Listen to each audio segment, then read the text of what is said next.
and also thundery, and it's going to feel warmer, but it's also going to feel much more humid.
Live from London, this is BBC News.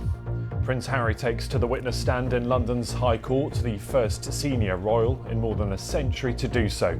In his legal claim against a newspaper publisher, he describes their behaviour as vile. I'm Nancy Kachingira outside the High Court in London, where proceedings began with a witness statement, a strong personal one from Prince Harry, saying that the tabloid press incited harassment and hatred in his private life.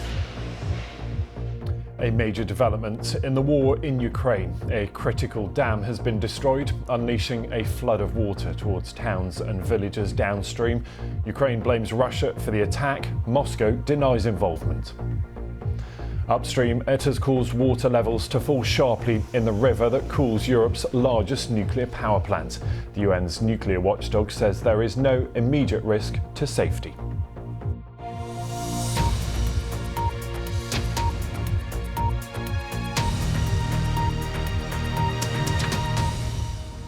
Hello, welcome to the programme. I'm Ben Thompson. This is BBC News Now, 3 hours of live news, interviews and reaction.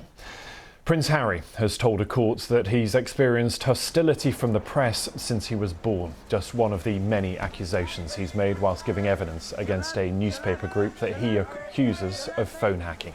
He says the UK's tabloid press behaved in a vile manner and contributed to his downward spiral. He suggested that some newspaper editors have blood on their hands. He is the first senior British royal in 130 years to testify in court. Well, the Duke of Sussex arrived at the High Court earlier today to begin his testimony. He alleges that Mirror Group newspapers used unlawful methods to gather personal information about him, including phone hacking, a claim that the company denies. He claims their journalists exploited a security gap to access their voicemails and hear messages that were left by friends and family. Well, before taking the stand, Prince Harry's witness statement was released. In it, he said, "It is no secret that I have had and continue to have a very difficult relationship with the tabloid press. The tabloids would constantly try and coax me, a damaged young man, into doing something stupid that would make a good story and sell lots of newspapers. Such behaviour on their part," he said, "is vile." He added, "How much more blood will stain their typing fingers before someone can put a stop to this madness?" Let's take you now live to the High Court. Nancy Kachingira is outside the court for us in central London. And Nancy, a busy morning, a lot of testimony to get through. I wonder what the reaction so far there is about what you're hearing outside of the court. That's right, Ben. There's barely enough time to process all